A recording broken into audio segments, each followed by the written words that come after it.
Remember, the quick control dial usually controls exposure compensation.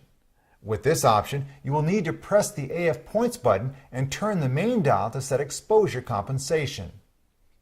Custom function 3-7 is useful when taking macro shots, super telephoto images, or photos that will be blown up very large. Locking the mirror in the up position before you take the shot prevents excess vibration that can translate into blur in a large print. Custom function 4 covers the remaining camera operations. 4-1 allows you to reprogram the shutter button and AF on button. You might consider any of these settings when shooting moving subjects in AI servo mode. The first option changes the AF on button so that it stops autofocus instead of starting it. Use this setting when you expect long pauses between your shots. Instead of continuously focusing, press AF on to make autofocus stop until you're ready to take more photos. That will help save some battery life. With option 2, you can meter and focus using AF on. If you do not take the photo within 6 seconds, metering will turn off. However, focus will remain active. When you are finally ready to take the shot, the camera will re-meter when you press the shutter release. Because this custom function disengages autofocus from the shutter button, you won't have to worry about any lag time when you press the shutter release. Option 3 assigns AE lock to the shutter button, while metering and AF start are assigned to the AF on button. This can make it more convenient to set AE lock when you're using AF on to focus. These functions are normally right next to each other on the back of the camera. And finally, option 4 disables the AF on button. Custom function 4-3 lets you program the set button to bring up different displays on the LCD monitor. If you tend to change the image quality and size frequently, select option 1. Options 2 through 4 move control of the picture styles, menu display, or playback display to the right thumb, which can then immediately turn the quick control dial and make the setting. Finally, we'll look at custom function 4-7. When live view exposure simulation is active, the camera will display a simulation of the current exposure in the LCD monitor. The camera sets a wide aperture when displaying live view in the monitor. Press the depth of field preview button in order to see how the actual aperture setting will affect your image. These are just some of the ways you can customize your camera. We encourage you to check out each custom function to see which ones work best for you. To clear the custom functions and return them to the default settings, select Clear All Custom Functions at the bottom of the menu screen.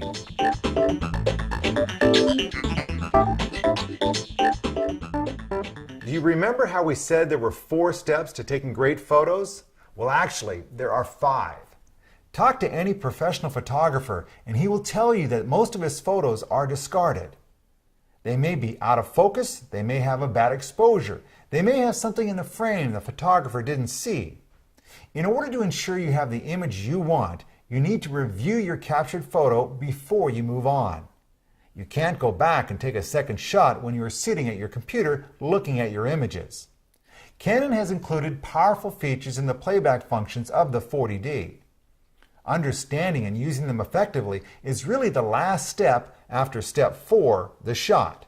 If something is wrong, you can see it immediately, adjust the settings, and capture the image you wanted in the first place. You can check the camera settings for each recorded image by pressing the Info button. Each time you press Info, you'll bring up a new display.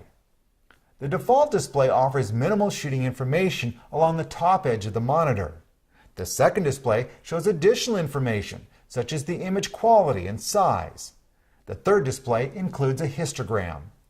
The histogram will show you whether your image has good tonal definition and if your exposure is indeed right for your subject.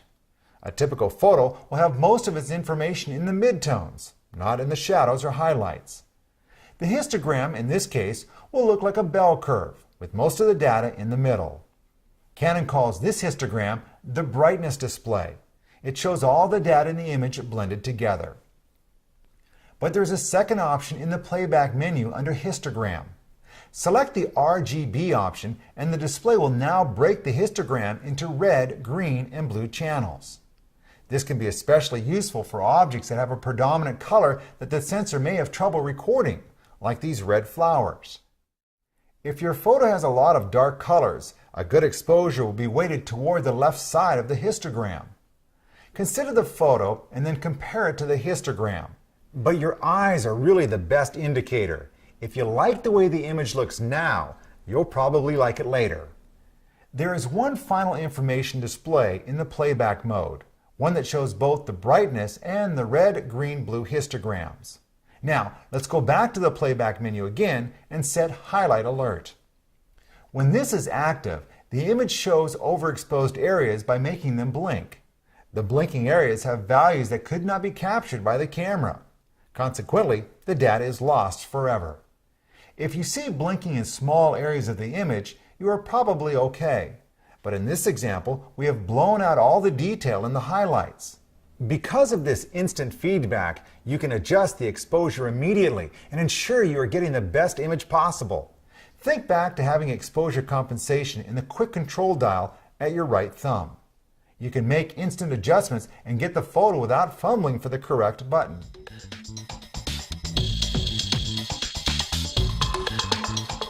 The second advantage of image display is the ability to check the focus. Although the screen isn't huge, Canon has given us the tools to see the results. First, we recommend turning on the AF point display option on the playback menu. This will tell you where the camera was focusing when you took the shot. The active AF point used for each image will appear red during playback. Second, it's a good idea to magnify the image to determine if it's truly in focus. The magnify button is on the upper right-hand corner of the camera. By repeatedly pushing this button, you can zoom 10 times magnification into the photo. A small indicator superimposed over the image shows your relative location within the frame. Use the multi-controller to navigate around the image, or use the quick control or main dials to move between photos while magnified. To get back to the normal view, either press the image playback button once, or press the reduce button next to the magnify button multiple times. If you continue to press the reduce button, you will see a series of 9 thumbnails. This can be a quick way to navigate between photos. You'll want to stop the presentation and practice using the image review tools until you feel comfortable with the controls. Remember this single step: review, and you can save hours by not having to fix problems on your computer.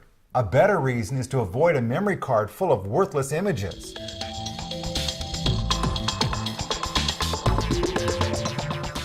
You may have noticed the 40D goes into self-cleaning mode when it's turned on or off. Automatic sensor cleaning will keep the image sensor free of dust. The downside is your camera will take longer to turn on and shut down. So, if you want the camera to instantly be available when you flip the power switch, you can turn off the automatic sensor cleaning function. Go to the second page on the setup menu and toggle down to sensor cleaning. Select Auto Cleaning and then select Disable. If you choose to disable auto cleaning, you'll want to come back to this menu page periodically and select the Clean Now option, just to make sure the sensor stays dust-free.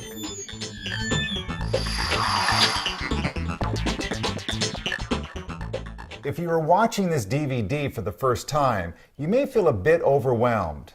Don't worry. This is a sophisticated camera, and it will take a while to make procedures for taking great photos seem natural. Let's put everything into context. You decide to go out and shoot. Step 1 is setup. Before you leave, check the viewfinder, review the shooting menu, and review the custom functions. Reset the camera if necessary.